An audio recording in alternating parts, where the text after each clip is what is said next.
Our coverage continues with The Last Word and Ali Velshi. Hi, Ali. Super different coverage than I think you and I both had planned for this evening, right? It's important things to cover, but the range of possibilities that I thought coming out of that meeting are much narrower than I thought there could be a bad deal, there could be a one-sided deal. What I didn't expect was that lunch would be canceled and everybody'd be on their way home already.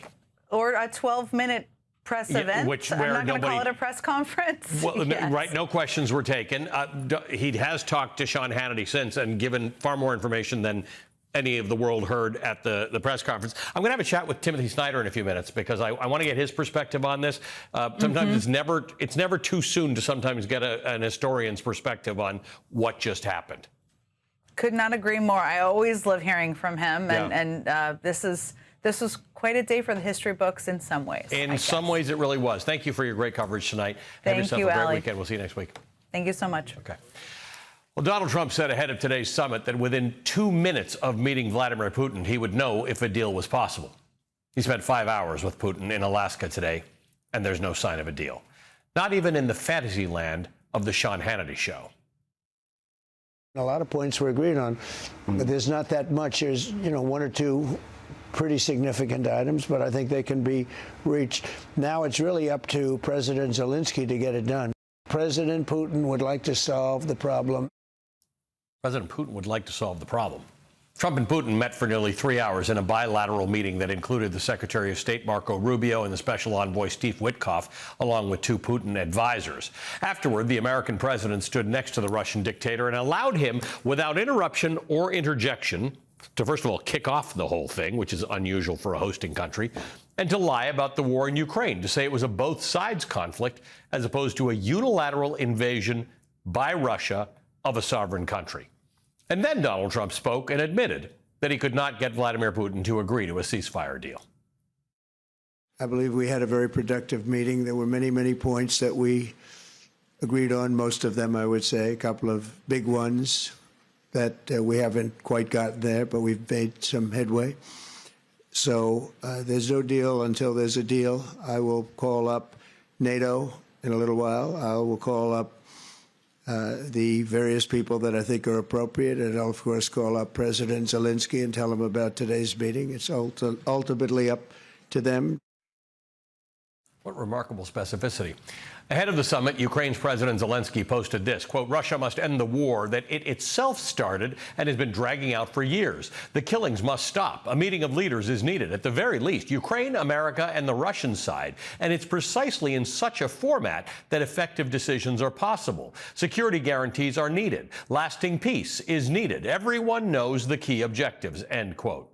He continues, by the way, on the day of the negotiations, the Russians are killing as well. And that speaks volumes. Trump's summit with Putin ended without even a mention of a ceasefire. Tonight, 3.5 years after Putin invaded Ukraine, 207 days after Trump said that he could end the war on day 1 of his presidency, Trump rolled out the literal red carpet for Putin and went home with nothing. Here's the image that will be remembered. It says more than anything that either Donald Trump or Vladimir Putin said today. Vladimir Putin, for whom the International Criminal Court has an arrest warrant for war crimes, smiling out of the bulletproof window of the armored U.S. presidential limousine. In that car, Donald Trump, Vladimir Putin, and the Secret Service. No translators, no staff, no record of what was said. Putin got a great photo for Russian state TV, a photo that shows a veteran KGB agent literally on the inside of a sanctum of American presidential power, smiling. The Yale professor and historian Tim Snyder, who will join us in a moment, wrote this today, quote, Trump has threatened serious consequences if Putin does not accept an unconditional ceasefire. Those are words. And thus far, the consequences of Trump's words for Russia have been more words. Trump's bullying also does not work abroad. For Russian leaders, it covers a weak foreign policy. Trump has made extraordinary concessions to Russia in exchange for nothing at all. Russia has repaid him by continuing the war and seeking to win it. Putin knows that Trump wants the Nobel Peace Prize, and so Putin's obvious move is to suggest to Trump that war will end someday and Trump will get the credit if the two of them just keep talking and while Russia keeps bombing. Joining us now, Timothy Snyder, author of the New York Times bestsellers On Freedom and On Tyranny. Tim, good to see you. putting aside the fact that this meeting appeared to achieve nothing, Donald Trump had looked like he had changed his tack with Vladimir Putin, starting to talk tough as recently as yesterday, suggesting there will be sanctions if they don't agree to some kind of a deal. And then you watched what we watched in Anchorage. Nothing but fawning and admiration for Vladimir Putin, who seemed to be running the show, by the way. Yeah, I mean, I just want to take a step back from the two men and just remind us what's going on. There's been for 3.5 years an illegal war of aggression. Mr. Putin is an indicted war criminal. His armies have destroyed entire cities. They've kidnapped tens of thousands of Ukrainian children for brainwashing and re-education. They've killed hundreds of thousands of people. The attacks on civilians are ongoing. This is the great crisis of our time. And knowing that, having that as the contrast for these two men going to Alaska, in their suits and smiling and taking car rides together, it's a shocking contrast. And what it reveals, coming to your question, is that what Mr. Trump is thinking about so far, as far as we can tell, is just himself. All you have to do is stand next to him and say nice things about him, and then you get his permission to do whatever you want in the rest of the world. And to be clear, Vladimir Putin's position has not changed since the first day of the war. There have been no concessions. There's no attempt to do anything except, as you said, praise Trump and suggest that he might be a peacemaker at some point. Nothing's actually happened on the ground. And every time Donald Trump takes a strong position vis-a-vis Russia, Russia then launches a massive attack on Ukraine, which could be underway now and could be underway tomorrow. That's how they respond to Donald Trump putting pressure. Yeah, I mean, as far as we can tell so far, they have his number completely. So when you say Trump takes a strong position, I mean, what you have in his mind is his occasional rhetorical shifts where he feels pushed to concede that, in fact, Russia has done something in this war. But what Mr. Trump has not done, and this distinguishes him from President Biden, he hasn't made any policy. He hasn't invoked sanctions, secondary sanctions. He hasn't talked about freezing Russian assets. He hasn't talked about increasing aid for Ukraine. On the contrary, he's made huge concessions to Russia. He's tried to take NATO off the table. He doesn't talk about reparations. He doesn't talk about any sort of punishment after the war. He's made these huge concessions. So the Russians believe they have his number. The Russians believe all they have to do is flatter him. The Russians believe they can then make fun of him on television, as they will be doing this evening, and that things will just continue to go their way. You are not just an historian, but you really understand this region very well, and you're a bit of a specialist on it. Vladimir Putin, interestingly enough, mentioned that U.S.-Russian relations are at a low point since the Cold War, as if it has nothing to do with the invasion of Ukraine, and then talks about sort of dealing with the root causes of the issue and suggesting that it was Russia's security concerns that led to the invasion of Ukraine a couple of years ago. Now, this is not that outside of the ordinary. In fact, Hitler used these same excuses in invading neighboring countries all the way back then. Their own security concerns, extending the umbrella of protection to German speakers in other countries. It's a perversion of history and the truth. Well, for Hitler, it was a security problem that Poland existed.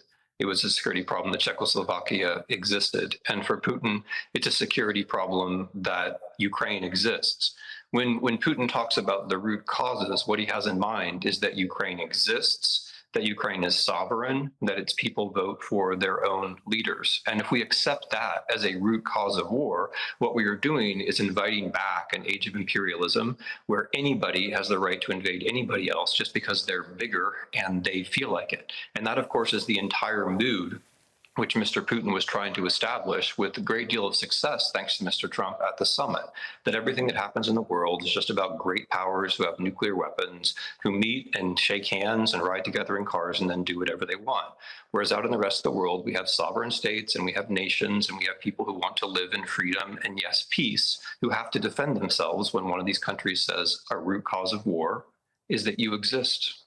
How do you deal with the fact that we came to this conclusion after World War II, that as a world, we would not accept this? It's not just if you're a NATO member. We accept it as a world that states are sovereign and should be free of invasion from other states. The idea that this conversation occurred in Anchorage without any reference to NATO, without any reference to an actual invasion by one country of another country, and with the United States president standing there and not standing up for the basic rule of order that we've decided that we've had in the world since the end of World War II. How do you think about that? How do you process that? It's very simple. I mean, I think Mr. Trump sincerely wants to be remembered as a peacemaker. But his refusal to take on board all of the realities about the world, past and present, which have to do with war and peace, makes this impossible. What's happened, on the contrary, is that Mr. Trump has made this war longer and he's made it worse. He was the great hope of Russia, which is a fact he cannot face. He remains, from Russia's point of view, a sustaining and encouraging factor in this war. And that will be the case so long as he continues to do the kinds of things like he just did. Inviting an indicted war criminal inside your military base and your personal limousine is not a signal that you want a war to end. It's a signal, and will be understood as such, that you will enable and allow the war to continue. And yet, though he has not said this to the rest of the press and didn't take questions, he did say to Hannity, it's basically up to Zelensky now. It's in his hands to we don't know what that means because we don't know what Trump and Putin discussed. But in what world is this up to Zelensky to end this? I mean, it's clear that Trump's implicit and sometimes explicit scenario of how this war ends is that the Ukrainians just give up. That's his scenario. And the Ukrainians can't give up. They didn't want this war. They were invaded. They have to fight because the Russians commit war crimes over all the people in all territories that the Russians occupy. They have no choice.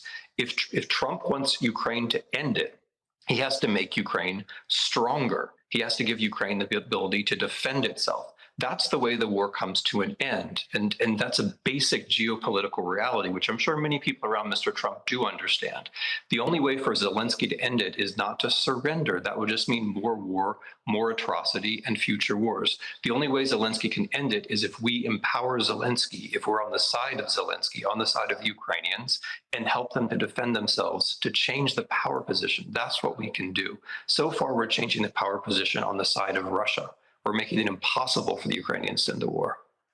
Timothy, good to see you as always. Thank you for being with us. Professor Timothy Snyder is the author of On Tyranny and On Freedom. All right, coming up today, Donald Trump stood next to Vladimir Putin. He once again sided with Vladimir Putin over American intelligence officials who know that Russia's interference in our elections with the express help of helping Donald Trump was not a hoax. Alexander Vindman joins me next.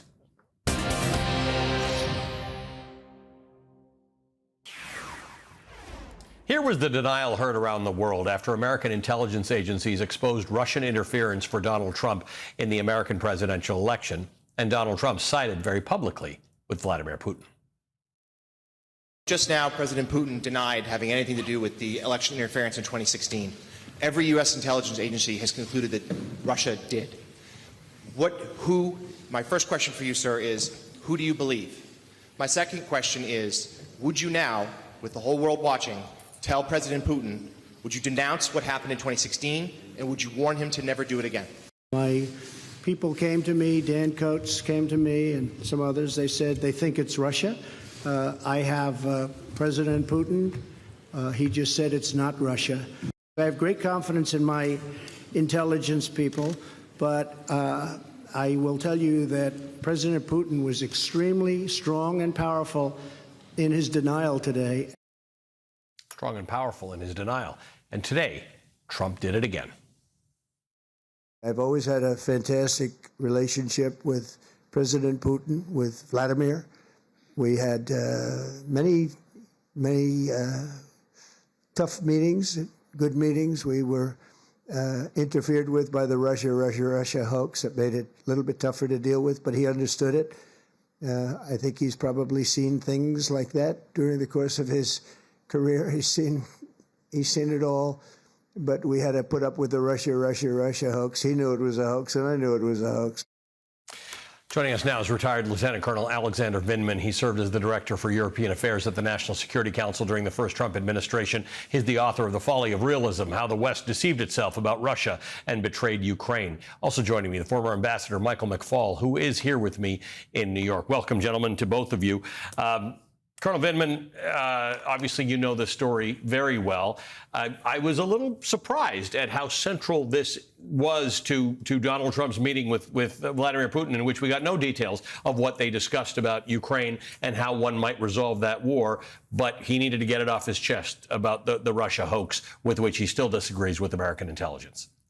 Sure. Thanks for having me on, Ali and Ambassador McFaul. You've had both a very long day covering this really important story. You know, a lot of this is expected, but nevertheless, having thought through the different scenarios and the outcomes are not entirely surprising, I still started the day with a mixture of apprehension and maybe some naive hope. I think we all were maybe hoping for some sort of positive outcome because this has been a tragic war. And I ended the day with some deep disappointment, not because I was surprised by the outcomes, but mainly because it's striking to see how far the office of the president has fallen, how easily this man could be manipulated and lured into a showpiece by an adversary, one of our principal adversaries, and really come out embarrassed and the standing for the United States. So it's easy to see that Putin put in front of Trump several different scenarios, whether it's the 2020 election was stolen because of mail-in ballots, like he said on Hannity, or the Russia hoax in 2016, all these types of things. I'm sure he did the same thing with regards to maps and grievances, making the case as to why Trump should see the world his way, and he just got played so easily. And they started the day looking like he was maybe somewhat prepared. The rhetoric on the plane, the audio that we heard, seemed to strike a different kind of tone. But when push came to shove, when he showed up across the table from Vladimir Putin, he was a puppet. He was a plaything. And that's just really, really disappointing to see because there's no progress in the war. It's likely to go on longer. It's likely to escalate like it has over the course of Trump's tenure. And it's a tragedy for Ukraine, Europe, and frankly, the whole world. Ambassador, this concept of naive hope, which is interesting coming from Colonel Vindman, because this guy, Trump really went at him for his role in this. But the naive hope that we all have is that the President of the United States is one of the few people on earth who could see this war to an end, could end it, could do something meaningful. And so our hope exists because you and I can't end this war, right, but that guy could. Right. And today he demonstrated that he won't. At least that's what we know so far. At least that's what we know. We don't know much information. We don't have any information, so it's hard to speculate. But there's no evidence to suggest that he advanced the ball, even incrementally, towards peace. And yet you're exactly right. And corresponding with Ukrainians throughout the day, there was still cautious hope that they want the war to end. They want this horrific, barbaric invasion of their country to end. And there was one guy who said he could do it. And he bragged about it. He said he could do it in a day, and then it's going to take longer. And then there was a little tough talk about President Putin a few weeks ago, and everybody thought, oh, maybe he finally understands who he's dealing with. He threatened sanctions if there wasn't a ceasefire today. And then he kept saying that I'm going to make this happen. And now we're at the end of the day, after all this pomp and circumstance of giving this imperial dictator a ride in the president's car, red carpet literally rolled out, and so far there's nothing to show for it all. Colonel, you worked with him. Tell me what happened here, because you both have described a bit of an evolution that looked like he was talking tough. We've wondered over the last several weeks what's happened in that he's taken such a tough rhetorical stance against Vladimir Putin. And then you saw none of it today. You saw very unusual things happen today, including the guest leading the press conference, which wasn't really a press conference because it didn't take any questions. And then Donald Trump just sort of wallowing in it. Like, what happened? Where did Donald Trump go? What changed with him? I think he's just not prepared to operate at this level with this kind of adversary. I think the fact is that he's not very good with regards to prep. He was probably prepared about as well as he could be, given his temperament. But in spite of that, when he faced off against Putin, and this is a feature of the way I think Trump handles himself, when he can bully, when he could coerce and cajole, he'll do that. When he thinks he could go ahead and pressure Zelensky in the Oval Office, he'll do that. But when he's faced with, frankly, somebody that's really more of a tough guy, whether it's Putin or Xi, somebody that has a nuclear arsenal, somebody that's going to stand their ground, he turns out to be quite weak. And, it's interesting that Ambassador McFaul made that point about Trump giving Putin a ride. I frankly admire the guy that held his ground in the Oval Office and said, when the war started, I don't need a ride, I need ammunition. Yeah, it's a valid point. Ambassador McFaul, you've probably helped set up a couple of these kinds of meetings yes. with Vladimir Putin and with the U.S. president. And someone like you would be briefing the president, and someone like Colonel Vindman would be briefing the president, because Vindman is the sort who is deep in the weeds on these topics. So, in your case, Obama liked to read and knew details. But even if you don't, there should be enough briefing material that you should be able to make good decisions. Correct. I'm sort of fascinated by this, because we're many months into the Trump presidency. He's had a chance to get familiar with the details. Yes. And he didn't. There were no details referred to today at all. Well, again, maybe something behind closed doors miraculously happened, but we don't have any evidence of it. I think what we do have, the bits and pieces that we heard about, is that Putin went into that meeting just like he did in Helsinki, with his own alternative facts, with his own narrative. He convinced President Trump back then that they did not interfere in the 2016 presidential election. That is untrue. There is a mountain of evidence that the president just ignored. And what I fear may have happened today is he went in with his own facts about Ukrainian history and the Russian Empire. Right. And President Trump, you need to understand, Ukrainians are always been part of the Slavic nation. They're just Russians with accents. That's the way he talks. I've listened to them. I've heard those arguments before, and we've seen no pushing back. And we didn't see it in the exchange of views. It wasn't a press conference. But I worry that that's what happened today. And President Putin, he does prepare. He knows a lot of facts. And he talks for a long time. He can overwhelm you with that kind of narrative. And I worry that might have happened today. And therefore, when he said, as you were talking about in the earlier segment, that this is now all on Zelensky, that suggests that Trump accepted Putin's narrative. Yeah. And now it's Zelensky who's got to solve the problem. President Trump's no longer going to do it. So, Colonel Vindman, you were in the room when Donald Trump made that first phone call to Zelensky after he was newly elected, and it turned into a bit of a shakedown in order to get evidence on Joe Biden. You, of course, reported that cost you your job and your career. Talk to me about this business about it's up to Zelensky to fix this that Donald Trump was talking about. I think it's simply Trump at this point throwing his hands up in the air. This is hard. Trump likes easy PR wins, and this is turning out to be hard. He put a lot of stake into this summit, initially way too much, and then he wheeled it back to kind of moderate the expectations. But I think at this point, he's going to look for other people to maybe salvage the situation and take whatever unreasonable offer Putin probably put in front of Trump and try to see if the Ukrainians are going to somehow kind of embrace it. And that's not going to happen. So I think, if anything, this just extends the cause of war. It certainly delays the potential for U.S. sanctions, including projects that Ambassador McFaul has been working on in great detail to try to coerce Russia back to negotiating. I think that certainly other partners around the world can see how easily Trump gets played. And maybe more importantly, our adversaries can see how easy, especially the strongman, the most dangerous folks, can see how easy it is to manipulate. So I think this by itself really probably stops Donald Trump's personal emphasis. The war continues on with little prospects of peace anytime soon, especially with the U.S. Providing the minimal support we give now with regards to intelligence and some pass through weapon sales directly to Ukraine and to Europe.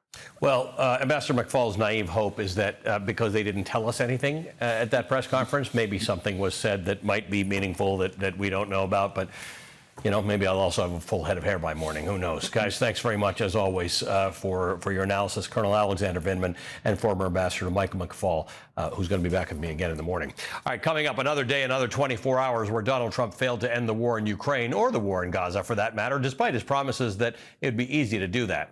The next, we're going to talk with Ben Rhodes next. Before I even arrive at the Oval Office, I will have the disastrous war between Russia and Ukraine settled. I'll have that done in 24 hours. I'll have it done. You need the power of the presidency to do it. We haven't quite gotten there, but we've made some headway. So there's no deal until there's a deal. Wow, that was some change. Donald Trump has the power of the president. He was right about that. That's the one thing he's been carrying on about, that he's right about. You can use the power of the presidency to end this war. And even after meeting with Vladimir Putin today, Donald Trump still cannot live up to his promise to put an end to the war in Ukraine. Nobody expected it to happen on day one.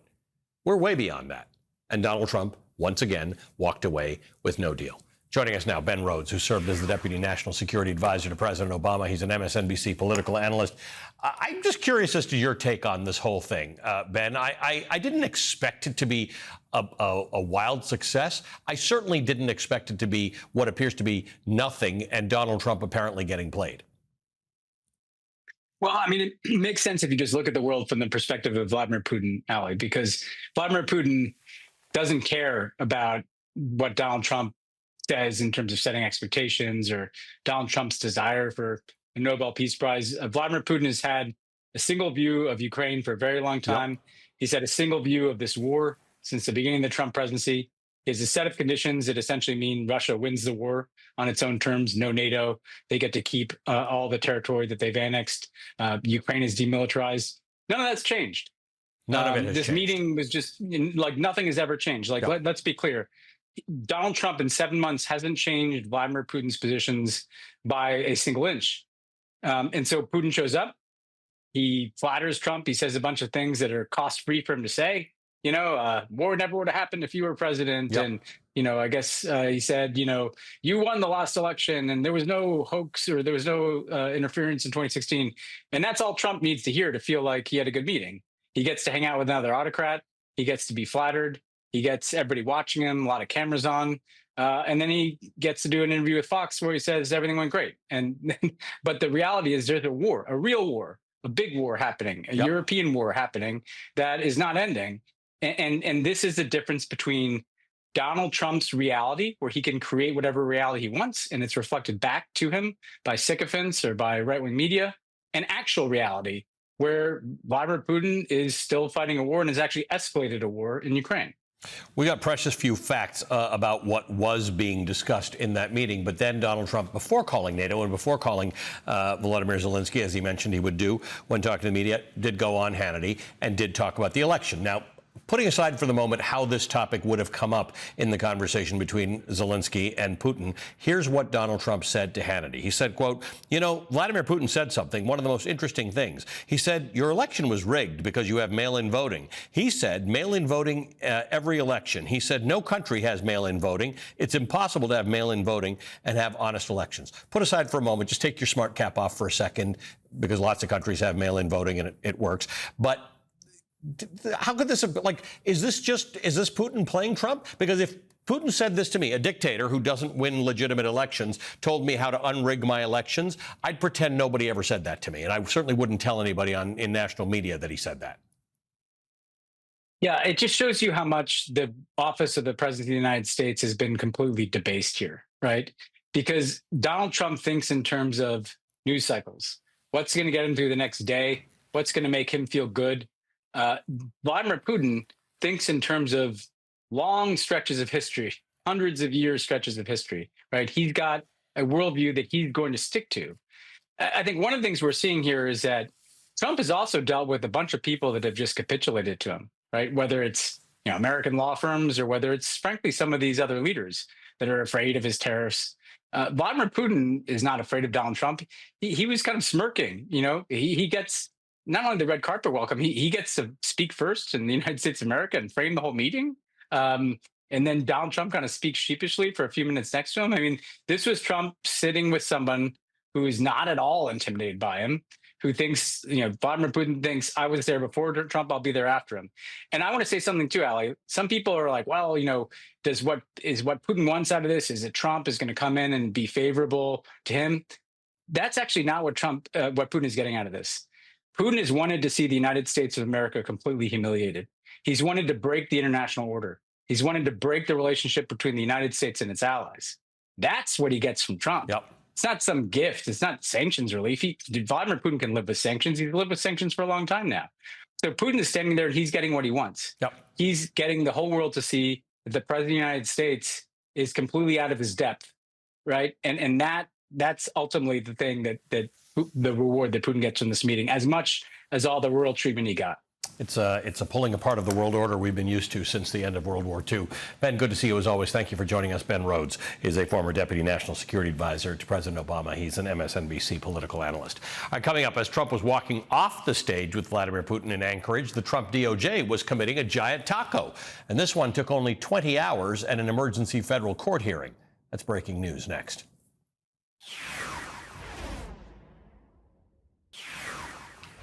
As Donald Trump was walking off the stage with Vladimir Putin in Alaska today, a hugely embarrassing Trump taco was taking place in Washington, D.C.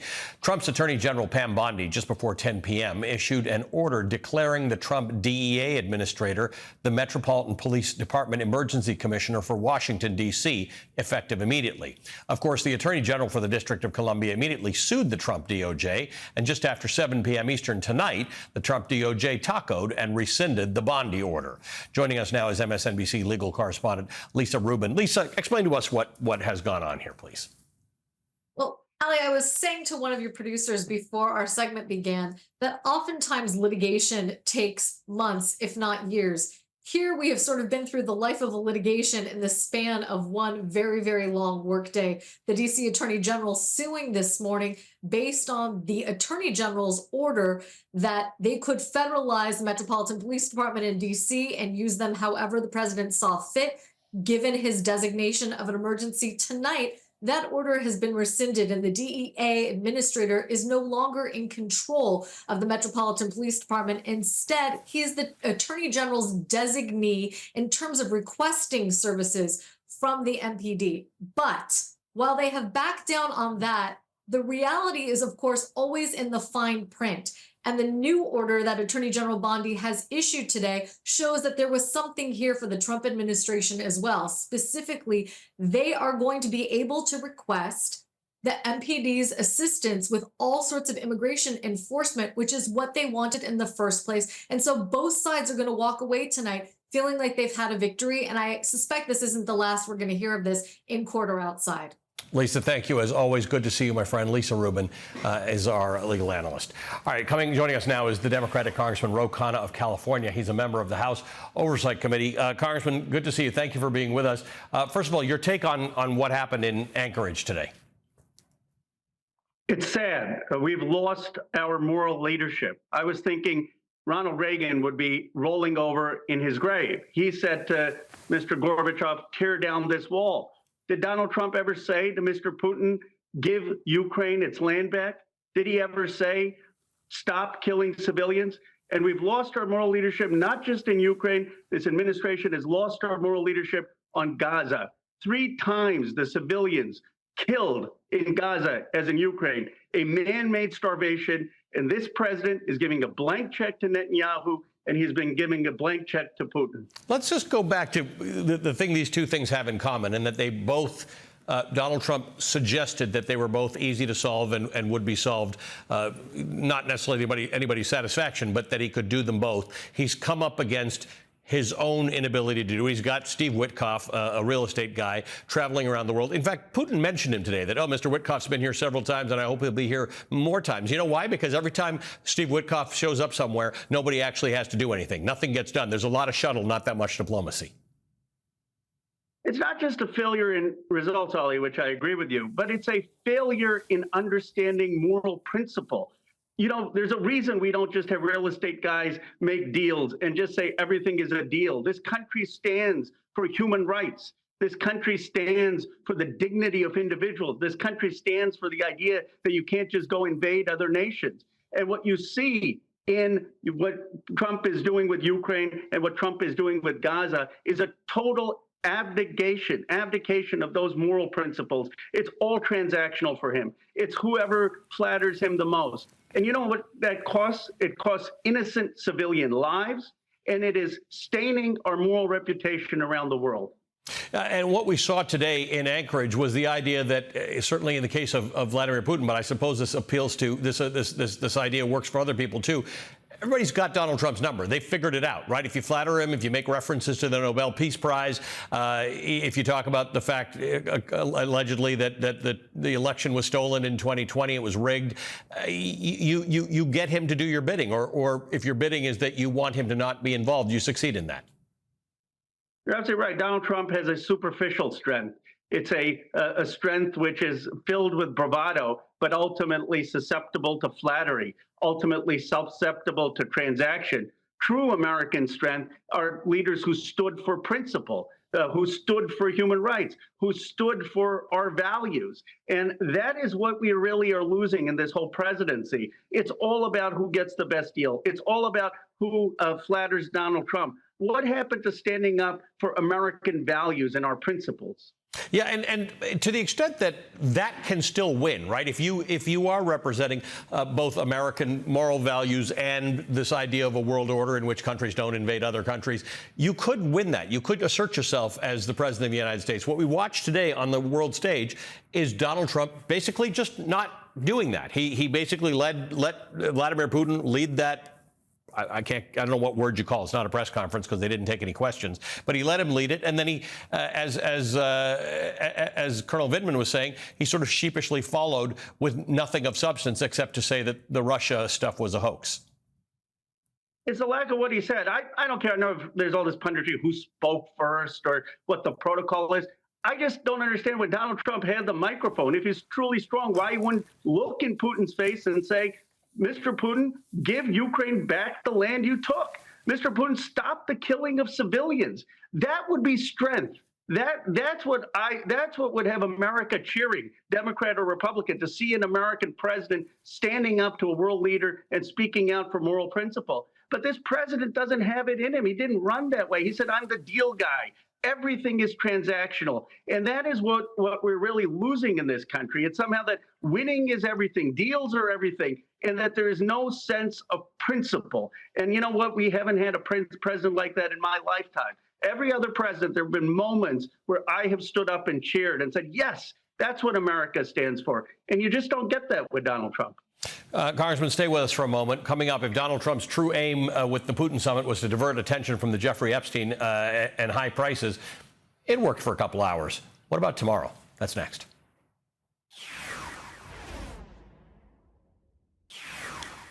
With nothing meaningful coming out of today's summit in Alaska, people reading the news next week while drinking their morning coffee will likely be seeing more about Jeffrey Epstein and the cost of living, two topics that Donald Trump has been desperate to get off people's minds. An Economist YouGov poll out this week shows 59% of Americans disapprove of Donald Trump's handling of the Epstein files, and 58% disapprove of his handling of inflation and prices. The Democratic Congressman Ro Khanna of California is back with us. Yeah, as a distraction technique, if that's what this trip to Alaska was, it's only got the life in it that it's got because we thought maybe something would come of it, and we planned to cover it for the evening. Nothing to talk about after tonight. Ollie, the Epstein affair is not going away. I do have to say, you said Americans waking up to drink their coffee. One thing that's not going away is those Americans are going to be paying 20% more because of Trump's irrational tariffs on Brazil, Colombia, Vietnam. So we're going to be talking about repealing those tariffs so that the price of coffee declines. But Thomas Massie and I also have a discharge petition, which we are going to introduce right when we get back after Labor Day. That will force the release of the Epstein files. We'll have a vote in the House of Representatives. As you remember, Speaker Johnson shut down all of Congress early to avoid this vote. And we're also going to have a press conference on the steps of the Capitol with some of Epstein's victims speaking out for the first time on September 3rd. Go back to the tariffs for a second. I'll talk about Epstein in a minute, but let's go back to the tariffs. Coffee is one of those examples. I mean, the whole thing is a bit stupid, but the coffee one is uniquely stupid, given that, I don't know, about 100% of Americans drink coffee, and we produce very little coffee. We produce less than 1%. It's only produced in Hawaii and Puerto Rico. 99% comes from Brazil, Vietnam, Indonesia. Trump has put 50% tariffs on that. Even Richard Nixon, back in 1971, when he had tariffs, exempted coffee. The economist Jason Furman pointed this out. It is one of the dumbest tariffs that there is, and I'm working on a bipartisan legislation to repeal it. I mean, we should repeal the coffee tax. We fought a revolution with the Boston Tea Party on the tax on tea. I don't think Americans are going to be happy with a tax on coffee. But it becomes hard to explain, right? Because there's some things that you put tariffs on because you either want to punish another country for its behavior or not have them dump, or you'd like to nurture that industry in your own country. Coffee doesn't fall into any of those categories. Absolutely, just no thought. I mean, look, there's certain rational uses for tariffs, Sure. and maybe some tariffs could bring back jobs to Western Pennsylvania or to Warren, Ohio, or to parts of the South that had deindustrialization. But a tax on coffee, we don't produce 99% of it here. It's simply hurting American consumers. But that's the problem with how Trump has gone about this. There hasn't been a thought of, well, let's use tariffs to protect American industry against dumping or unfair trade. They've just had blanket tariffs. And the person who's getting hurt is the American consumer. And that's why Donald Trump's numbers have fallen 25% on the issue of inflation from where they were when he won the election. I was enjoying talking to you, and I didn't realize I've run out of time. I've run out of show, so I'm going to have to invite you back to continue our conversations. Always appreciate it when you take time to talk to us, Congressman Ro Khanna of California. I'll see you tomorrow on Velshi. You can call the editors of Condé Nast the original influencers. Before American culture was fractured between podcasts and websites and TV shows and TikTok posts, it came from one place: the glossy pages of Condé Nast's magazine. On Sunday, I'll speak with the New York Times reporter Michael Grinbaum on his brand new book, Empire of the Elite, which chronicles the colorful story of Condé Nast, from Vogue to Vanity Fair to the parties, the clothes, the black cars, the drama, the money, so much more. Michael witnessed it all, and he's got the stories to prove it. That's tomorrow, starting at 10 a.m. And that's tonight's last word.